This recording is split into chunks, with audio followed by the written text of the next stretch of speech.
Giuseppe Grammatico has helped over 1,000 people answer one of the hardest questions in business.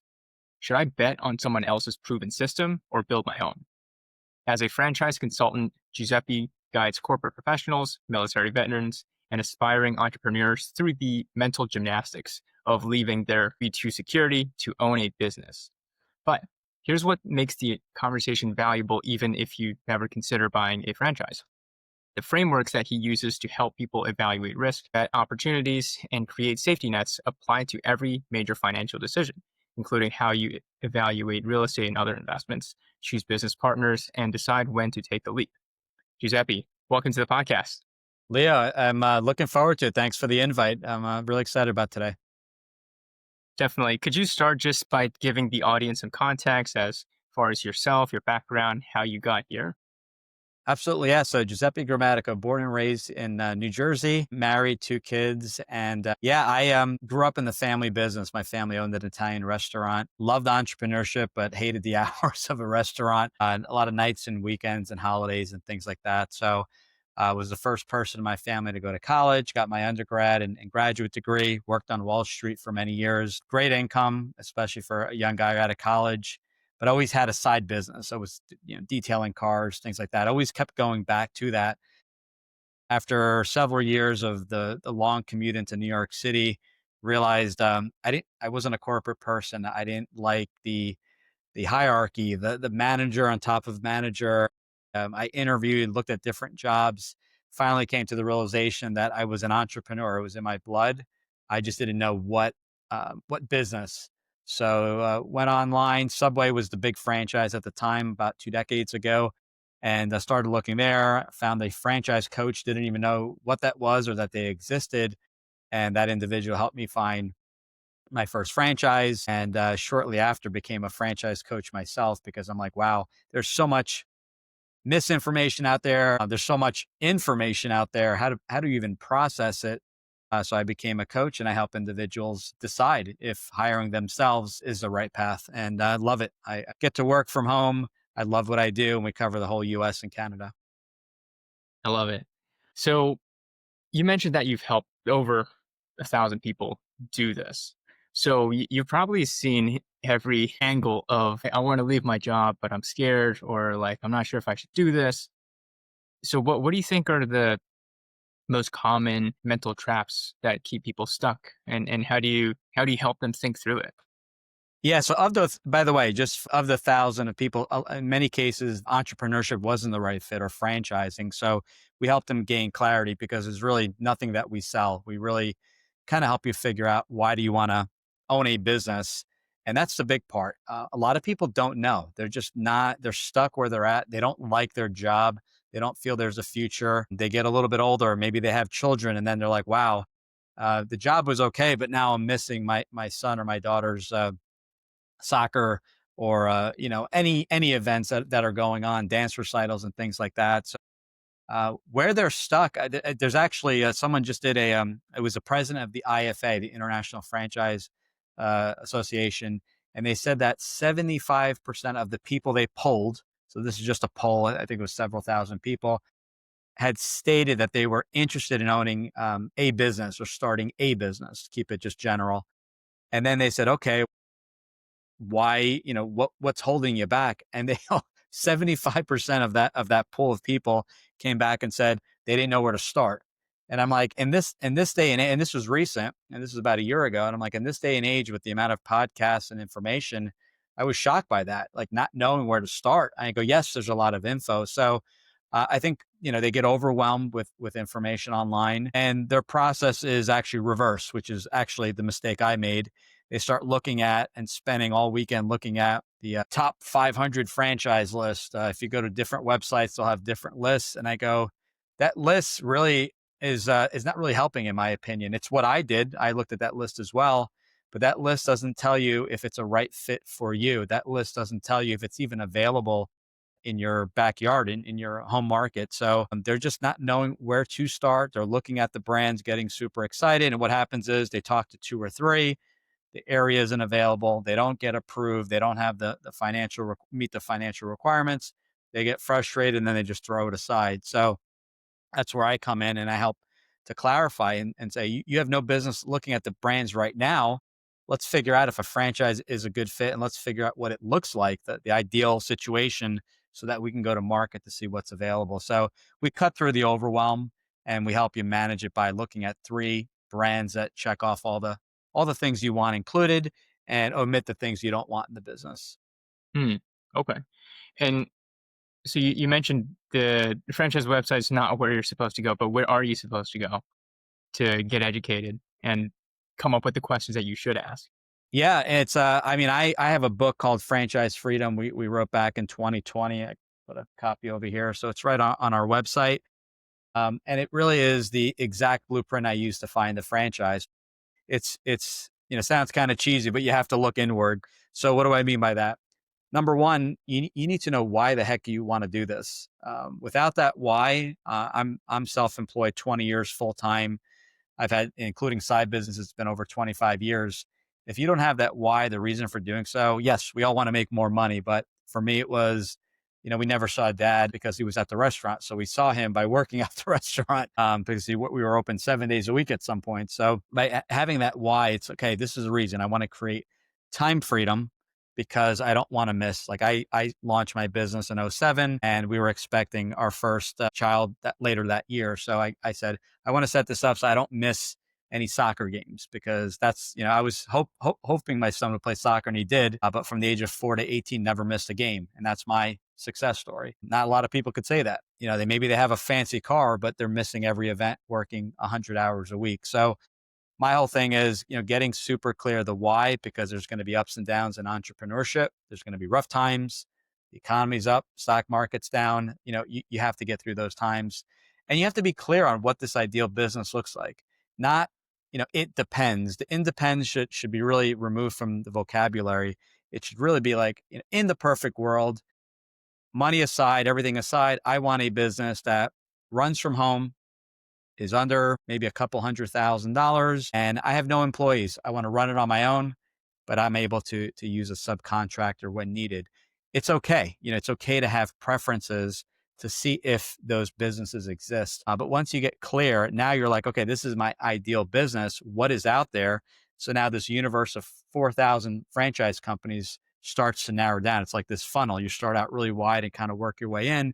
And all of a sudden you're like, wow, of 4,000 franchise companies involved in Boston, Massachusetts, as we kind of go down, we realize there's 4 or 5 companies that check off every box that are available in my market within my investment range. So once you have that model, those characteristics, then that's when I look into the market, not only to see what franchises are available, but what resales are available as well.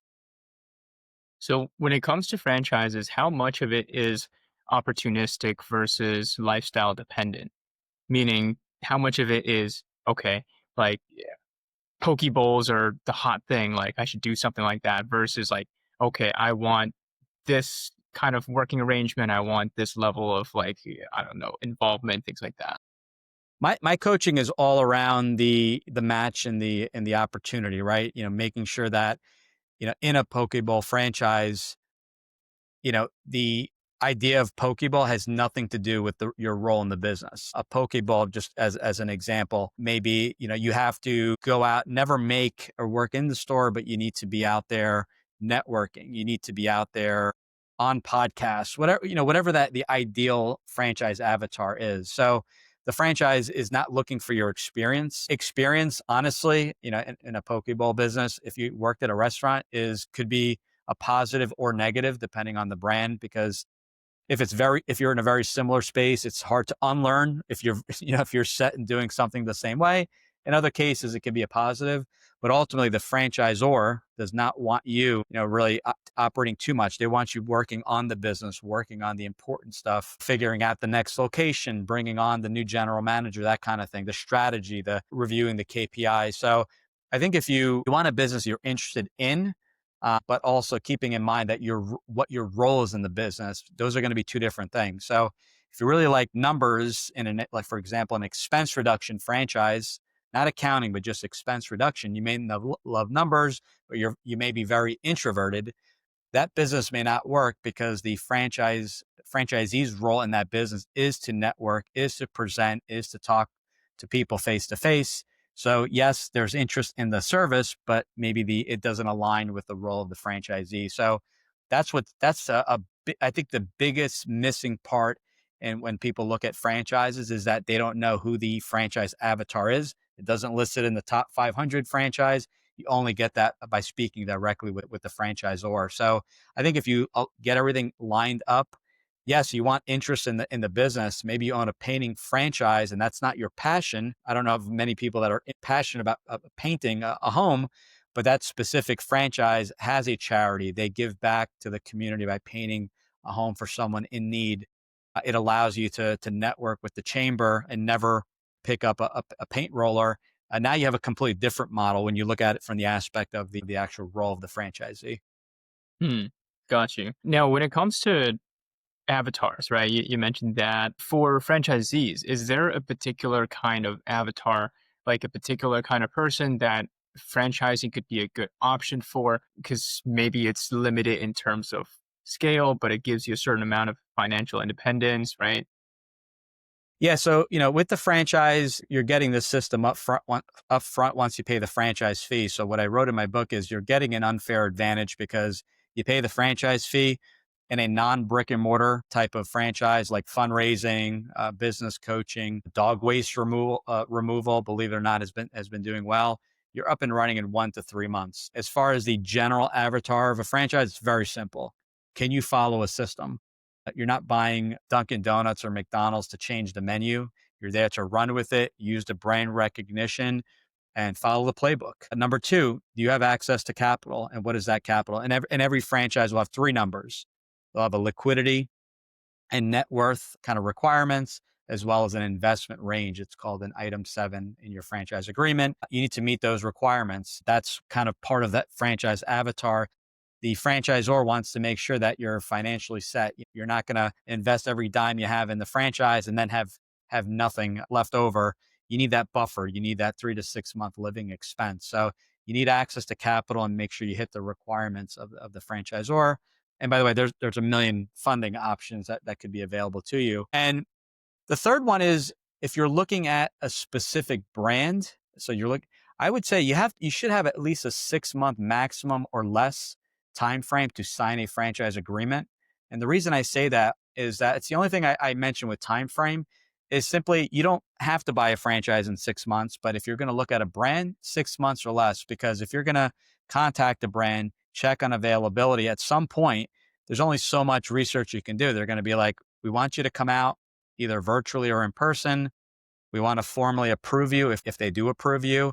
And then they're going to give you, hey, you're approved for XYZ franchise.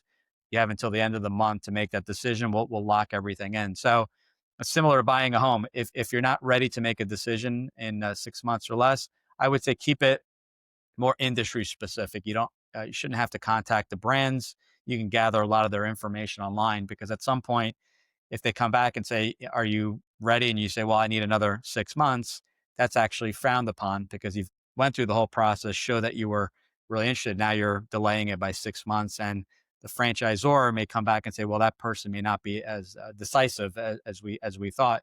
So if you don't have that 6 month time frame, not to open, but to sign, I would just say maybe don't contact the brands and just kind of look a little bit more high level. Hmm. So money, ability to follow a system, and then obviously that 6 month time frame. Yeah, I gotcha. Now, when it comes to like buying a franchise or starting one or even starting your own business, what are some like good questions people should ask themselves to sort of narrow it down? So in the franchise, specifically in franchising, it's the characteristics. So what do I want my investment to be? That's going to rule out a lot of brands. The thing that most people don't realize is what is included in the investment. So anytime you talk to a brand, you're going to ask what's included in their item 7. So usually it's the franchise fee, it's the training, everything you need to get the business up and running in the first 90 days of operation. That's usually what it includes. Sometimes it's a year of operation, sometimes it's 3 months, but 3 months seems to be the average. So that's what's included. So you may see a number 100 to 200,000. There's going to be a range. And the reason there's a range is because you want to make sure every franchisee is going to run the business differently. Some are going to run it full time. Some will run it part-time and have a general manager salary. Some will buy used vehicles versus new vehicles, lease versus purchase. So there's going to be different scenarios there for the range. You want to see kind of where you're located. If it's a brick and mortar location, is it in your town? Are you open to looking outside your town? If it's a service-based business, what's the general area? The market you live in may not be the ideal. It may be sold or it may not be the ideal area. I have someone that wanted their home market, but they were looking at senior care and they were looking for that 75 and older population. And it was very low in where they live. So they had to look two towns over. And that's okay. They'll give you kind of, these are approved areas. You have to be okay with that. If it's too far, then maybe it's something either you pass on or maybe you move down the road. Your employees, what do they look like? Are they W-2 employees? Are they 1099 contractors? Some states will have different laws when it comes to that, but roughly, ideally, you want to get that right mix of W-2. Maybe it's all W-2 or just your support staff, sales is W-2. And then your roofers are 1099 contractors. Some brands, believe it or not, don't have any employees. So that's another thing. Do I prefer not to have any staff whatsoever? The venue, as I mentioned, a brick and mortar location versus something home based. Well, the difference there is going to be working from home, maybe down the road getting an office. You're up and running in 1 to 3 months. So these are the things to think about. And then a brick and mortar location in a shopping center, you're looking at 6 to 18 months. We'll call it in the middle 12. And then a standalone building, you probably double there. You're probably closer to 2 years out to find the right location, the build outs, the permits and everything to get you up and running. So that'll affect things. Your role in the business. Some brands require you to be full-time. Others will allow part-time ownership. And there's so many different characteristics, but we dive deep into those areas so that we can figure out something you would enjoy, something that you can run part-time if you're unable to leave your job or the other way around. And talk to the franchisor with, what's the average day in a life look like for a franchisee? And they would supply you videos and even introduce you to franchisees. Got it. When it comes to specifically, let's say as an example, if I want to open like a UPS store, I see one that's for sale versus like, okay, should I apply to start a new one? Is there like financial calculations that you run that you're like, okay, I think that this makes more sense. There's more demand in this like neighborhood for this kind of service versus like, paying like a franchise fee. Yeah, I mean, you're going to do I'm going to coach you through the process ultimately as a consultant. I am not a traditional broker. You're going to want to weigh everything. So what I recommend in that situation, the UPS store, is number one is contacting the UPS store directly. And either way, regardless of your situation, you still have to get approved by the franchisor. So whether I introduce you, you contact them directly, talk to the UPS store, see if you even qualify and find out what a new franchise costs and the requirements, maybe the returns. You're talking to the franchisees, and they may be able to put you in touch with that franchisee that's selling. Because it's there, they may want a 5 multiple, and you're only willing to go up to 4. Or it may be a distressed business where there's some damage control, and you got to put up the under new management sign, that kind of deal. It's good to go direct, see what competitors are in the market. That's regardless of any business. You want to see what the competition looks like, which competition isn't a bad thing. I live in New Jersey, my town. I have, my gosh, handymen. I think probably 100 handymen that I can contact. But here's the thing. I reach out to 5 and maybe I hear back from 1. So it's just because there's competition doesn't mean they're doing it well or running the businesses professionally. So check them out, get a quote, contact someone, see who calls you back, see what kind of response rate you're getting. A franchise will have all that buttoned up, and we got the AI calling, we got the follow-up email and text. We'll let you know when the person is going to be there. We're going to give you a link that actually monitors how far they are away from your home, that kind of deal. So yeah, I mean, there's a lot there, but yeah, I mean, startup or not, you want to check the competition, the area. If it's a specific business, is there demand in your market? I mean, if it's mosquito spraying and there's no mosquitoes in your market, obviously you're gonna have a hard time there. Or like where I live in New Jersey, if it's mosquito spraying, you're spraying for about 8 months a year. Are you okay with that? I have people that are thrilled. They're like, that's the best business. I own a home in Costa Rica. I'm on a vacation 3-4 months, and I'm okay working 8 months a year. Others will say, no, I need something all year round, and they can bolt on or add on holiday lighting to keep them busy all year round. So it really comes down to preference. But I always encourage to talk to other franchisees, talk to the resale, talk to the franchisor, and just check the whole market for the first off, the reputation of that resale, but also, do we need another roofer in this business? Do we need another mosquito spraying company? Let me test the market. Let me see if I even get a call back. Hmm, that makes sense. So there's a lot of layers there. But when you're looking at a resale, always look at the franchisor, and then you have to look at the books of the franchisee. You could ask the franchisor, sorry, I didn't mean to cut you off. One last thing I forgot to mention is you can ask the franchisor historically, can you share, more of a established franchise in the resales that have happened, can you share what the average multiple is? And maybe that franchise does demand, an extra, 1x. So, from 3 to 4, or it's half, 3.5 versus 3. You can ask historic. That doesn't mean you're going to get that number or pay that number, but you can find out historically what they've sold for or have been Mhm. purchased for. Got it. Okay. And as far as financially, I mean, correct me if I'm wrong, but a lot of the franchises, they seem like lifestyle businesses. Like, someone will purchase one franchise, they'll run it, as like an owner operator. Maybe they'll buy a couple more, but like, how scalable is the franchise model? Like, do people end up like, I don't know, like Shaq, right? Like getting 500 like locations or something like that. How common is that people like go up in this model? Very common. Yeah, we kind of talk to them ahead of time. What's your plan? And that plan can change. But are you trying to build an enterprise here?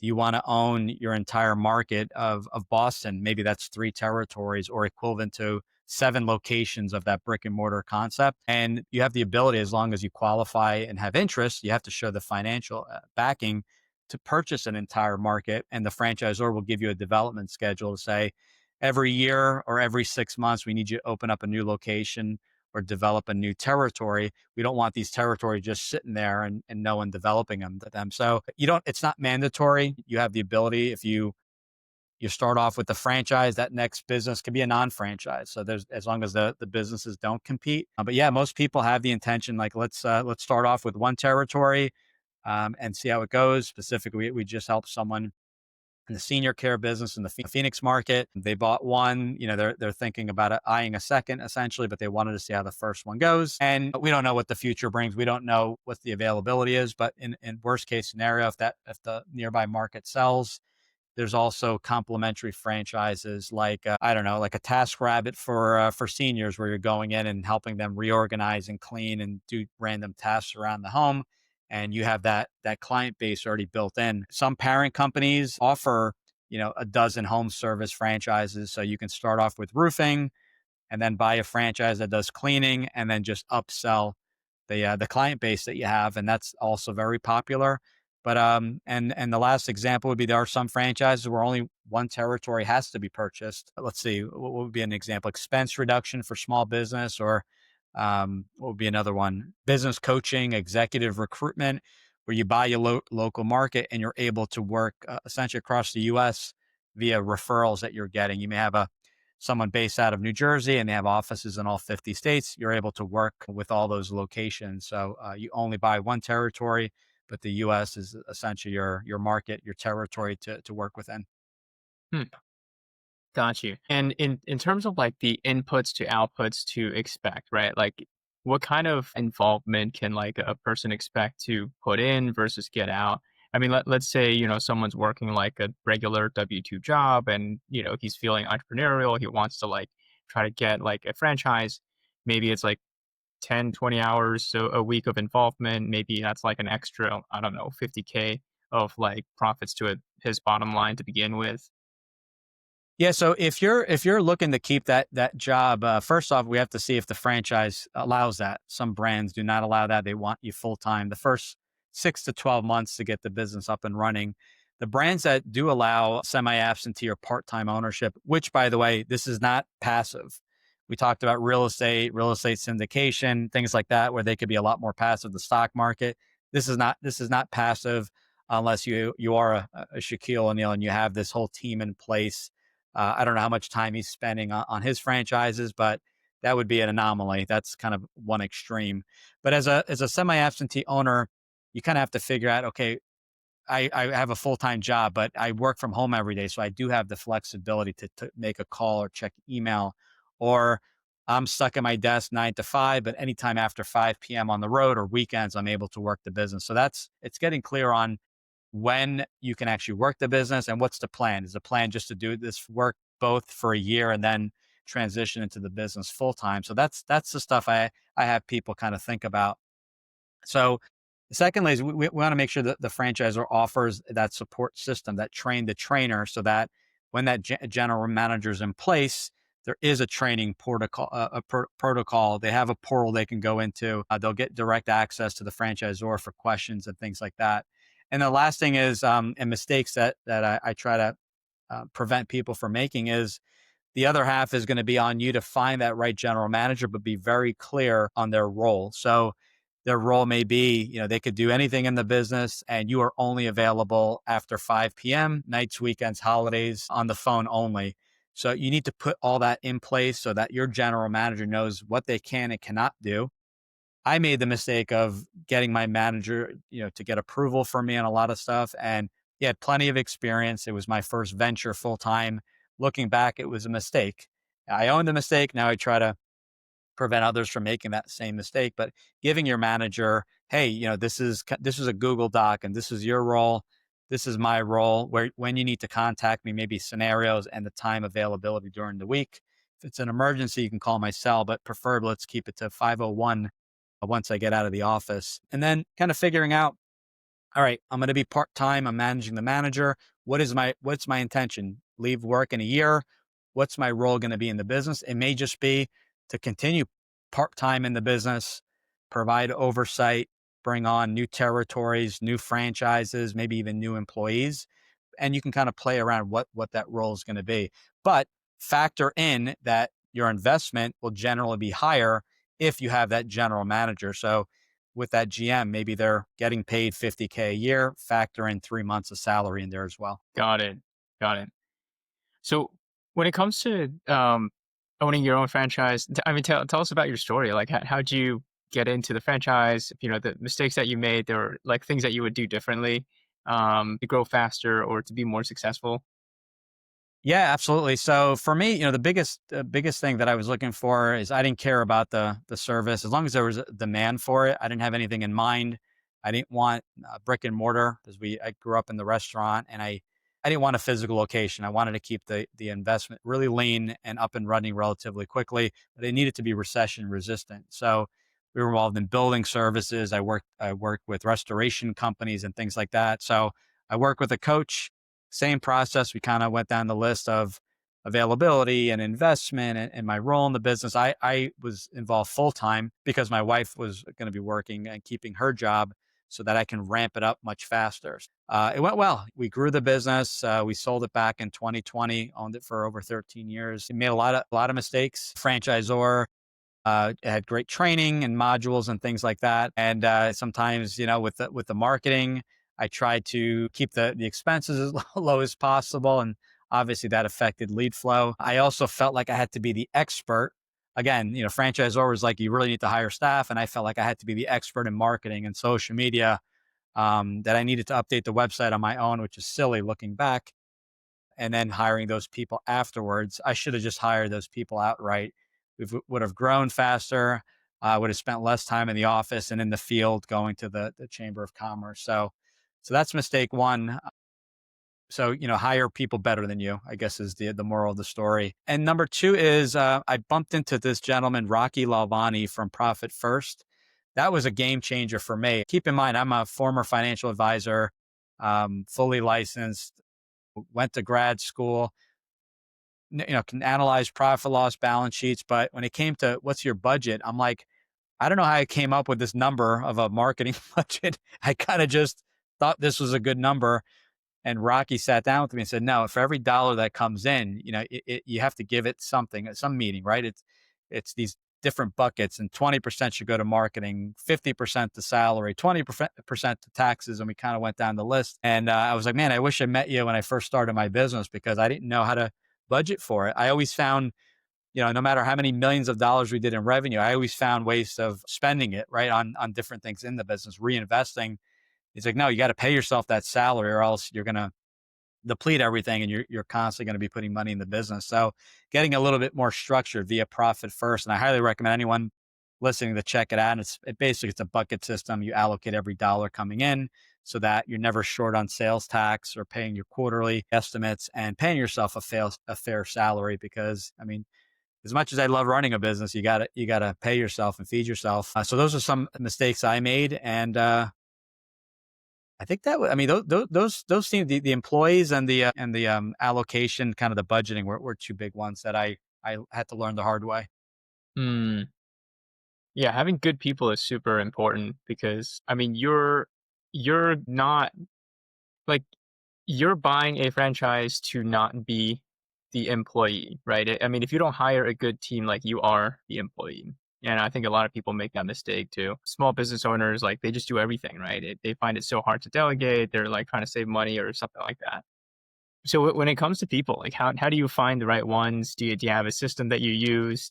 How do you attract them if you don't necessarily have like quote unquote the budget to attract that level of talent? That's where there's a lot of confusion. A lot of people, they rule themselves out because of preconceived notion. They feel like you have to be a millionaire. A lot of the franchises that we work with are in that 1, 2 to 3K range, depending on what's included, if there's equipment and trucks and things like that. And I talk a lot about, so first off, I do the podcast. I'm on other shows like today, and I educate where we can. A franchise is not the right fit for everyone. Business ownership isn't the right fit for everyone. Real estate investment and franchising. And someone said, which is better? And I go, I don't know. I mean, it really, there's no answer. I mean, the answer doesn't exist. It's what you want. I mean, I look at real estate syndication, which I also invest in the stock market. I'm putting that money there. I have less control over the investment, but I have zero time commitment and I'm okay with it. Just like the stock market, I don't control what these publicly traded companies do. So I think there's a place for it. And then the franchise is what, brings in my income. And that's where I allocate whatever's left over. So they're different vehicles, and the vehicle has to be the right overall fit for you. Because if it's not the right fit, if you're buying a franchise thinking it's going to be passive, well, you're going to get a surprise really early that you're going to have to be involved a lot more, or that business is truly going to suffer. And a good top notch franchise will state that and just say, hey, you keep mentioning you can only work nights and weekends. This is, you got to put in more time than that. Probably not the best fit unless you have a partner or an investor that's going to have some skin in the game, that's going to be running it. So, this isn't like, you buy the franchise and they disappear. This is typically a 10-year agreement. So they want the fit to be there. They want you to be successful. But if they don't feel like the fit's there or that you can put the time in, your franchises are rewarded at the end of the day. So they may come back and say, probably not a good fit. And hopefully they'll let you know sooner than later. But for that specific brand, maybe there are other and better fits out there. So I think I hope that answered your question. If not, I apologize, but Yeah. I was kind of going in a different direction there. Yeah, that's all good. Yeah, I think it is interesting to just go in with the right expectations. A lot of people they don't necessarily see a franchising for what it is, especially on the passive portion. People are like, well, I could just buy like 6 UPS stores or something, and just cash flow from them.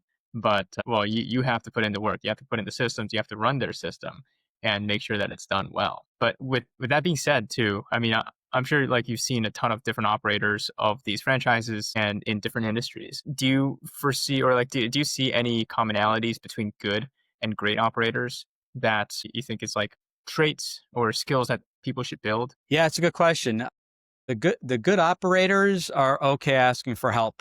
I think it was David Metzler. I was watching a podcast with him, and that's something that's hard. The ego gets in the way, and they don't know how to ask for help. I've talked to people that have purchased a franchise. I'll follow up with them, and I had one person that was struggling a little bit, and I said, well, have you spoke with the franchisor? And he said, no, I'm trying to figure it out on my own. And I said, why? I go, if you're struggling, the franchisor doesn't maybe necessarily see what's going on, contact them. In that one particular situation, I think they just had too many employees, too many technicians for the work they were doing, and not enough work. So a lot of people were sitting there collecting an hourly or wage or salary. I'm not sure how he set it up, and so therefore he had the work, but he just had too many employees on staff. So ask for help. and follow the system to a T, especially in the beginning. You have plenty of autonomy for the marketing. Maybe you use the franchisor's marketing, but you want to take it over the top and start a podcast. You want to do a morning meeting, a breakfast meeting every Monday for the entire year at the Chamber of Commerce. You have that autonomy to do so. But if you're gonna, the franchisor is bringing vendors to the table. They know what has been working. So give it a shot. Don't wait a month and say it's not working and move on. But figure out why it's not working. Is it that it's working, but the salesperson isn't not closing the business?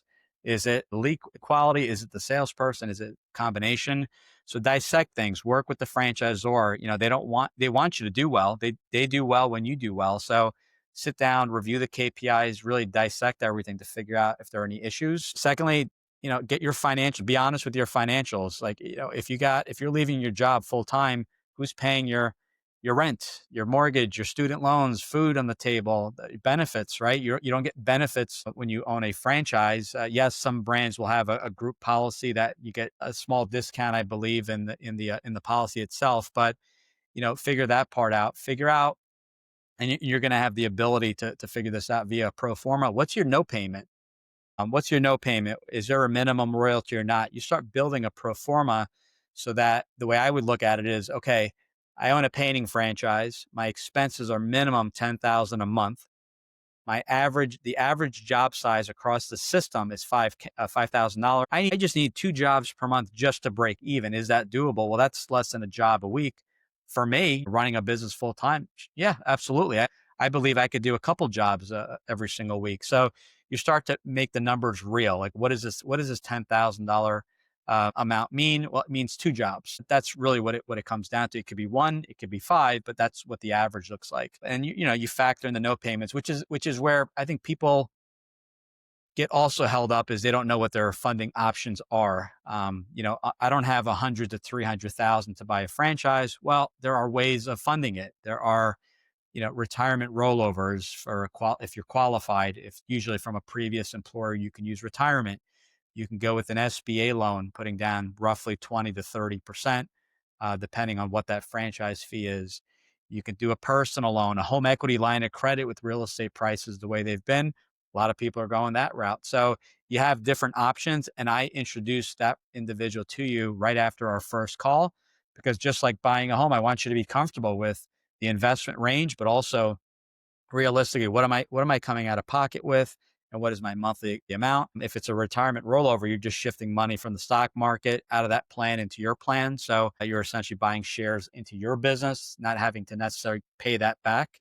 So it's good to have options so you can pick the best option for you. Once people hear that, on a 200K franchise, I'm putting 4,000 out of pocket. Okay, this is doable. Understanding how the SBA loan works and talking with a company like Bennett Trends is super helpful early in the process. Got you. And just a couple final questions. When it comes to the people that uh, go from the, call it, 2 to 5 unit level versus like the 50 plus, like what do you see? What do you see that changes through the person? Like, is there a particular system? Is it funding? Is it the model? Is it something else? How do they go up to that next level, so to speak? That's a good question. Yeah. I mean, first off, you have to show proof, right? Because a franchisor won't allow someone to buy 50 out the back. I mean, 10 locations is a lot unless that operator is showing the financial requirements and a history of maybe running those types of businesses. So it's really, using, you're going to have certain synergies. So certain brands, it's in either the service business where it's you're working it from a small office, or you have those brick and mortar locations, but maybe you're utilizing one manager across 5 different brands, one bookkeeper across all business lines. So taking advantage of that and keeping the costs low, and just finding the right staff, individuals, general managers, and people like that, but also the right franchise company that says, you know what, you're really following the system. We'd like you to maybe own the entire New Jersey market. There's room for another 20. Would you be interested in that?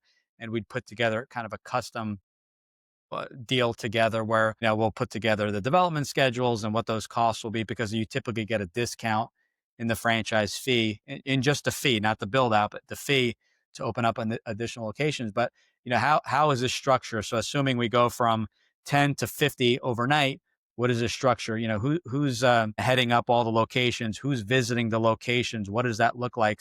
It's really working with the franchisor if they're willing to spend the time with you, and you're obviously showing growth and following the system.